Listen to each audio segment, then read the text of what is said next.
Welcome back. This week we're going to tie Kelly Galloup's T&A. This was the first articulated pattern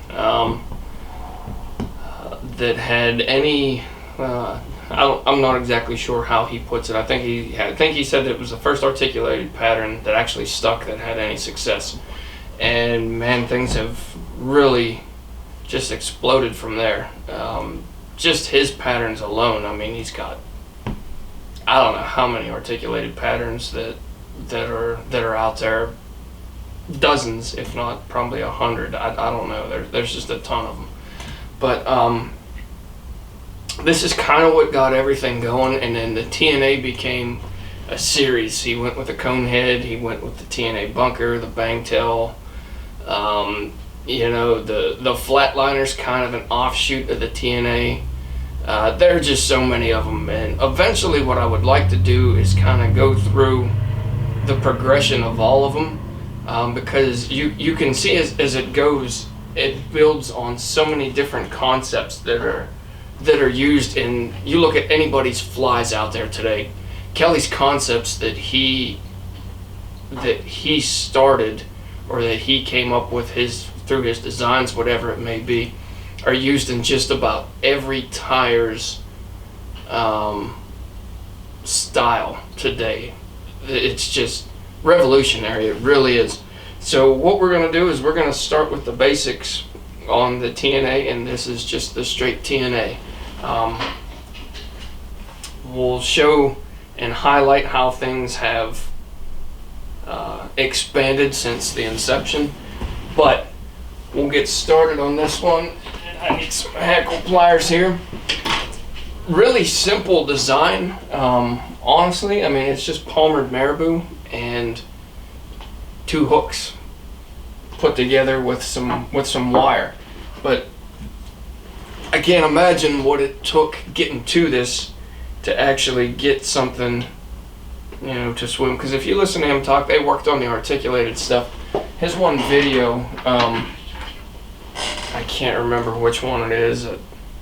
I'd be lying if I tried to say I knew which one it was right now. But his one video, it was a DVD, and he talked about, you know, wanting to get an S swim and wanting bigger flies, and they tried tying on like 10x long hooks, and then they tried lashing them on top of one another, kind of like this, and that didn't go. And I can't imagine the amount of experimentation that those guys did to finally come to this point, which is used by everybody today.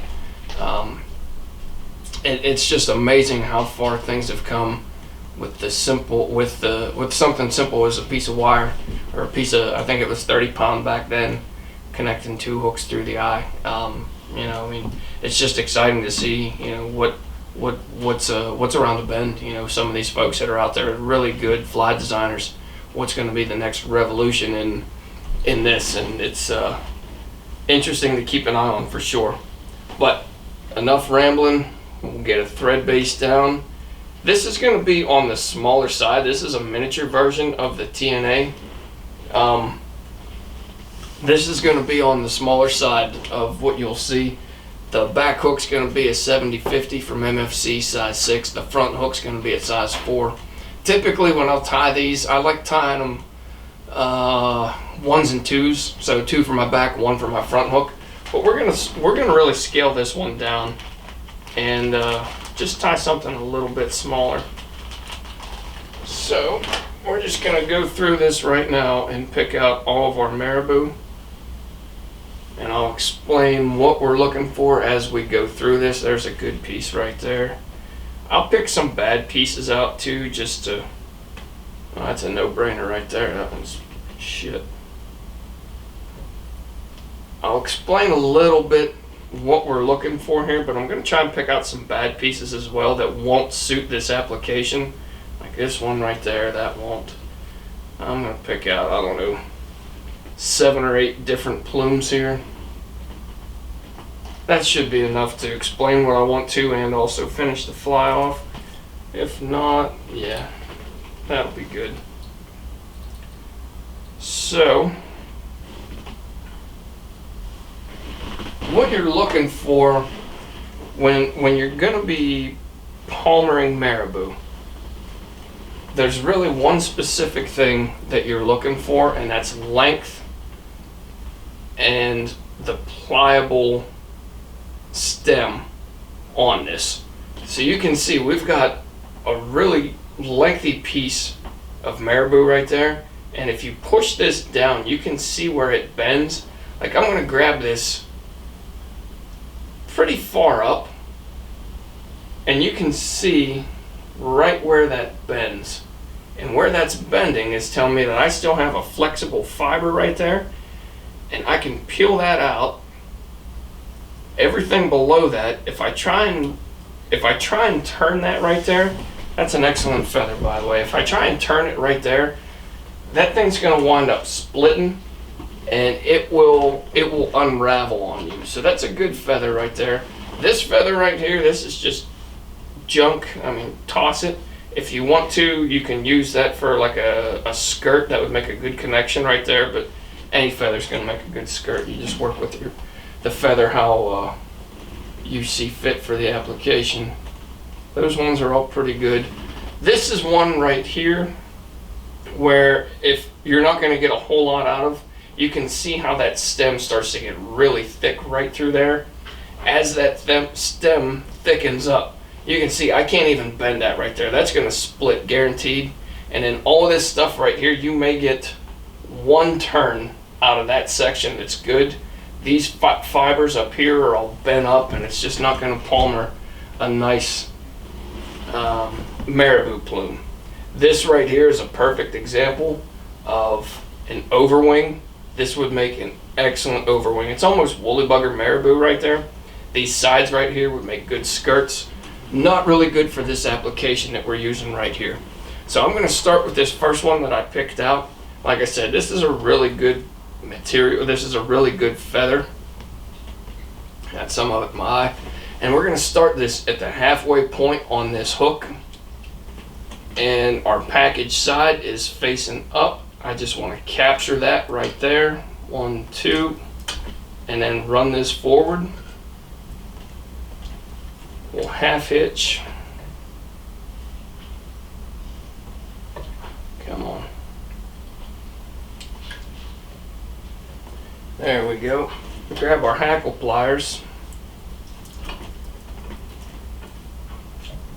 Get that in the cradle. And then keep my hand out of the way. And we're just going to open loop that to the front. The wraps don't have to be one right on top of another. Just kind of open loop that to the front to where you feel you have good coverage. You're not trapping anything. The fibers start getting a little bit shorter up there at the front and them at the eye. So I'm going to cut that off right there. Could have got maybe 1 or 2 more wraps. Probably would have been something a little bit better suited for the front hook, but there's a couple other good feathers in there too. So now all we want to do is take this and just run this about halfway back. That portion, we've got a nice solid wrap right there, capturing everything in place, and what you can see is it just sets up to what's now used a lot today as flapper tails. Just that one section right there. Let me turn that vise just slightly. Get that out of the way too. And then we're going to take one more feather. That one's excellent. So I don't need a long feather on this one. I just need probably 3 to 4 turns. So I'm not going to use my best ones in this pile. Once again, I'm going to find where my natural bend on that stem is, and then I'm just going to peel everything back, expose that stem, tie this in, and then we're going to work that forward again. Like I said, I probably only need about 3 to 4 wraps to where I'm going to get to this eye. Once I get there, our back hook's going to be done. Get through there.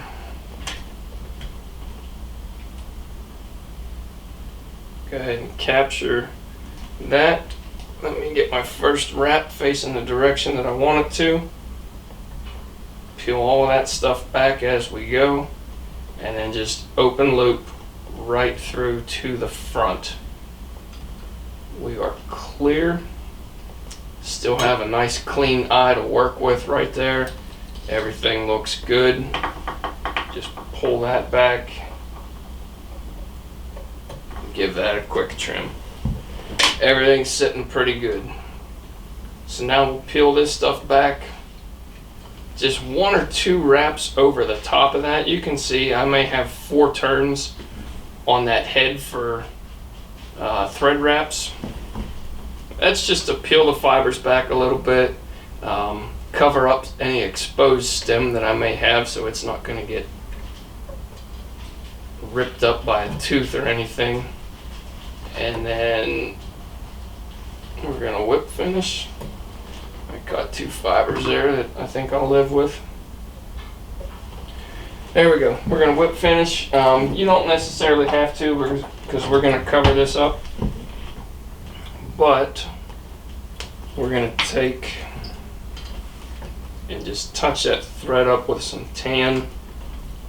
Like I said, not necessary because we're going to have a lot of Palmered Marabou covering that back section up, but that'll work. Now I'm going to take, yeah, that'll work. Just 1 red bead on this one, and some wire. 19 strand Beadalon, as always. 38 thousandths. We're just going to kink that section right there, and then bring this back. We're going to get that out of the vise and bring in our size 4. Get the size 4 in. Just get a good thread base down before we go tying in our wire.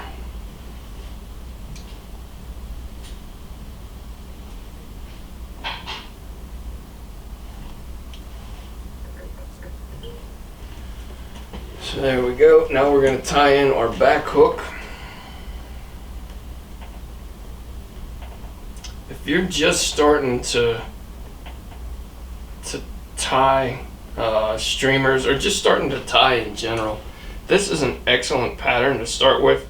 It's a 1 material pattern for the most part. You can fluff it up a little bit, like we're going to do at the very end here, to make it a little bit more, I don't know, just to add a little bit of dimension to it. But originally it was just Palmered Marabou and a thread head is all it really was. But this is an excellent pattern to start with if you're just starting to tie, or if you're just starting to fish streamers, especially in this yellow.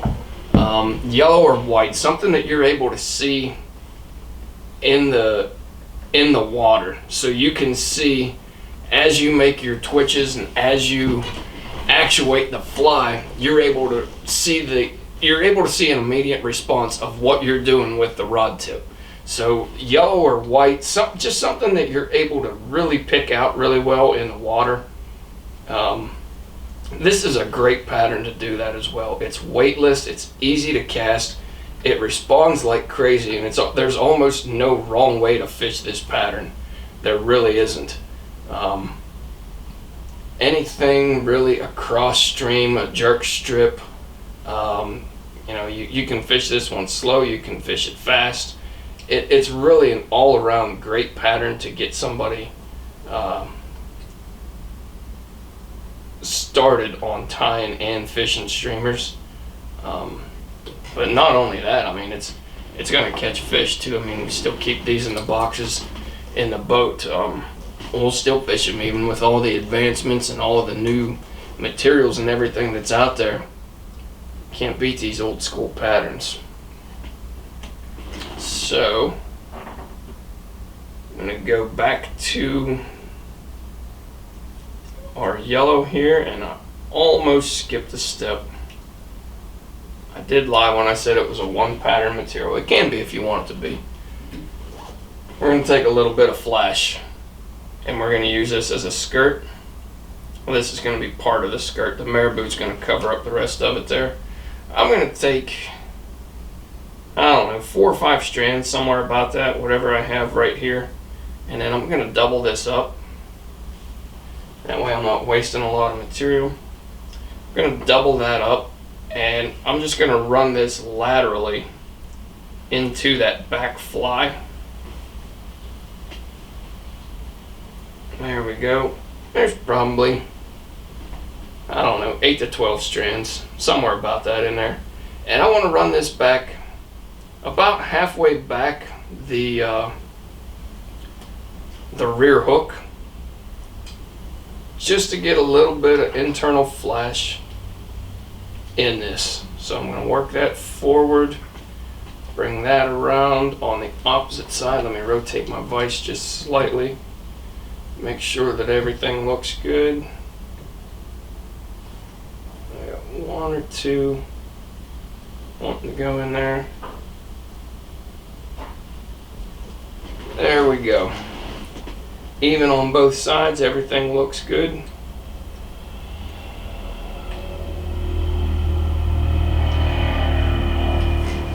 Now back to our Marabou that we have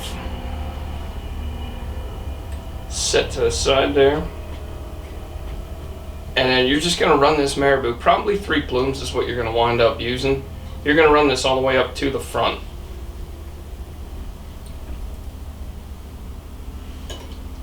Get that out of the way. Once again, grab your feather with your hackle pliers. Your package side is facing the front. You can see those materials are starting to just lay toward the back. If you tied it in the opposite direction, you'd really be fighting it to get this to go how you want it. So I'm just going to open loop that, pick these fibers out as I go. Everything was looking pretty clean right there. I may have 1 or 2 that are trapped, but we'll get those cleaned out here in a second. Nice even wraps all the way through. Just kind of run your fingers through there. Doesn't look like we have much anything trapped there at all, actually. Now I'm just going to peel all of this stuff back. Watch your fingers. Remember that you do have 2 hooks in here. The first one you can usually dodge, but if you go peeling this back and forgetting, I put a couple of hooks pretty damn deep into my thumb doing this. Mainly when I was doing a lot of these commercially, not this pattern, a lot of the Octobers when I was initially started tying them commercially before I went into the dubbing brush thing. Man, I would just be running through, not thinking, and next thing you know, I got a size 2 barb deep in my thumb.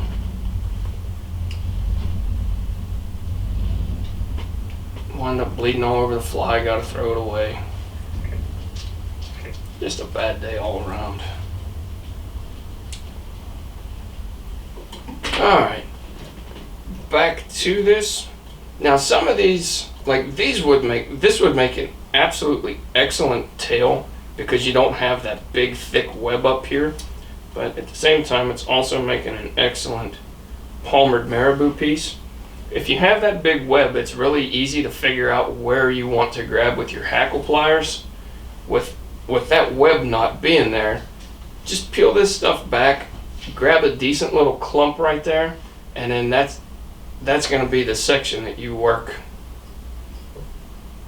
or that you grab onto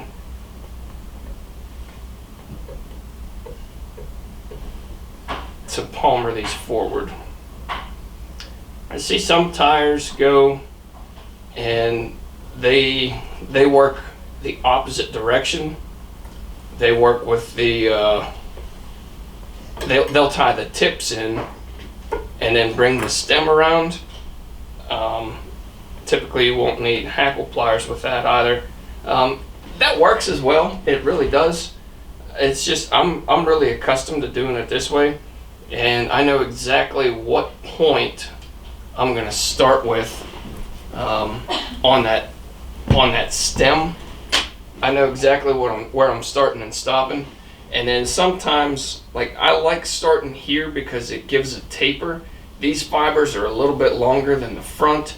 It's just a little bit of a reverse taper, but it's all personal preference as to how you do it. I mean, would I be able to tell the difference looking at this pattern from one that's tied stem first or tips first? No, absolutely not. So it's all personal preference, however you decide to do it. But this is the way that I've typically always tied, and it's probably from watching Kelly. That's the way that he did it.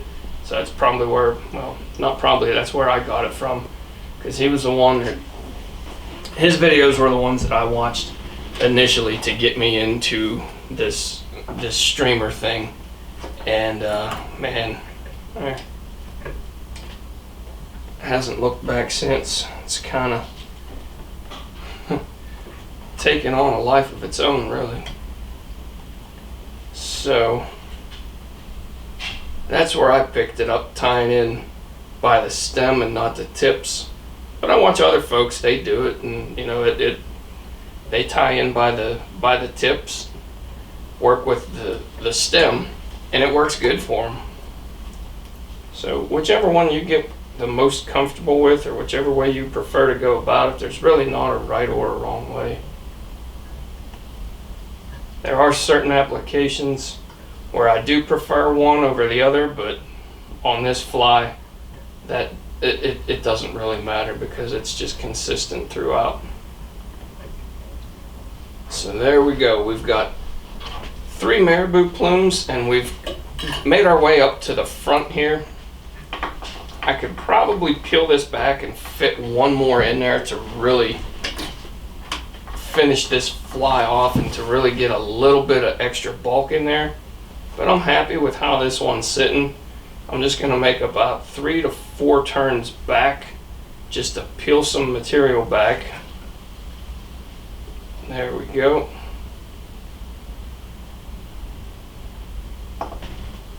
Now that's sitting just how we want it. We'll just preen those fibers back, and everything is sitting just how we want it. There is essentially the finished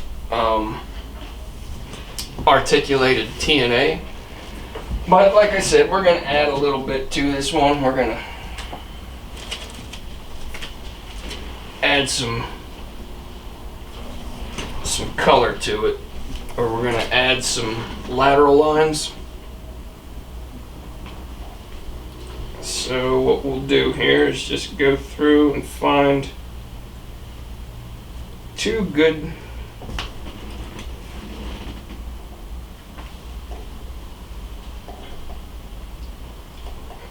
let me see here.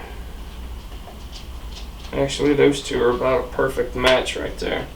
2 good yellow Grizzly Hackle fibers. And I'm just going to run these back almost the entirety, right, like so. If you want to break up the colors, you could go with an olive, whatever color you really want. I'm just going to stick with the overall color on this fly with the yellow. So then you can see I left a little bit of the fibers right there. It's going to give me a little bit more to grip with on my thread. And then I just want to set this, like I said, running laterally. So I'm going to get that setting right where I want it. It's going just shy of the overall length of this fly. Get 1 good wrap in there, and I want to peel that. That's going to turn on me. I can feel it just on that first wrap, so I'm going to catch some of that fuzzy stuff right there, and that should give me a little bit more grip on that feather to where it's not gonna, there we go, it's running nice and flat for me now. So I just need to cut this piece off right there. This is an older feather too. I've had that saddle for probably 20 plus years. A lot of the newer stuff that you'll get, the feathers aren't as, the shaft isn't as round, so it's not going to have a tendency to roll on you as much as these older ones did. But if you do find one that's rolling on you, just pinch it in between your scissors, pull it right there. It'll flatten it out, and it'll reduce that tendency for it to want to kick side to side on you.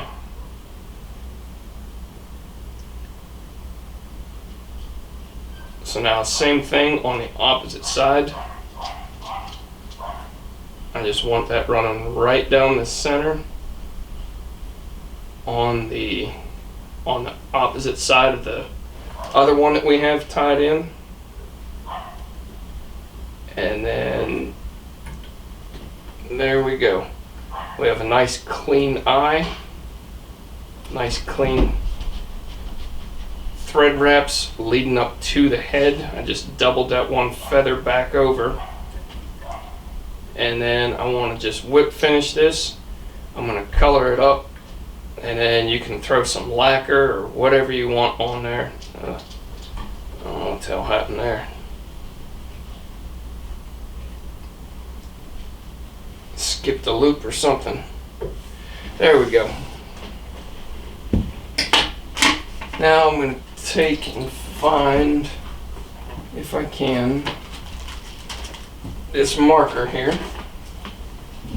And like I said, I'm just going to touch this up. I'm just going to dull down that white a little bit, and this is just a tan. You can go with any color really if you wanted to go. The tan just is a good mix between the yellow and the Grizzly right there, so I like the way that looks, and that's what I'm sticking with there. But there you have it. There is Kelly Galloup's T&A. Like I said, the original articulated pattern that kind of started all of the chaos that we have today, all of the craze around these streamers. It's just blown up since, and I don't really see it stopping anytime soon. I really don't. If anything, it's just going to get more popular as we go. The more people that discover, how fun it is fishing these things as opposed to, nymphing or dries, whatever it may be. And it has been growing for years, but I mean, bass and pike and muskie, everything's going on the fly, and people are coming up with some wild stuff in that realm. I mean, some of those pike and muskie flies, man, they got half of a damn chicken on there and all these different colors and everything, but they look phenomenal, and to fish them and the neutral buoyancy and everything, the way they respond, it is really impressive. I'm anxious to see what's coming in the future. I really am.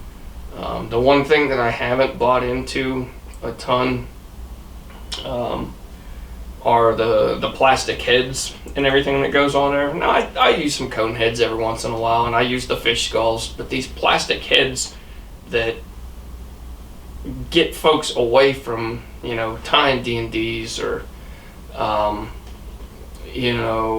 unholies or whatever it may be, ragdollies, to where you're using deer hair to drive your fly, and now all of a sudden there's just a plastic head you put on top of that, and it makes your fly swim. I mean, if that's the case, just I don't know. If that's the case, just go gear. Go with whatever. I mean, this is half of the fun is manipulating materials to get a certain swim out of what you want. But I haven't bought into the plastics yet. I don't know if I ever will. I'm pretty stubborn on a lot of areas. And this is one that I'll probably stick with forever. I probably won't ever buy into the plastics. But that's just me. If they work for you, cuts down a little bit of time, whatever it may be, have at it. I'll stick with the deer hair. There's Kelly Galloup's T&A and a bonus rant. Anti-plastic here. So if you guys have any questions or comments, leave them with me. I'll get back to you. But thanks as always for watching. We'll catch you next Wednesday.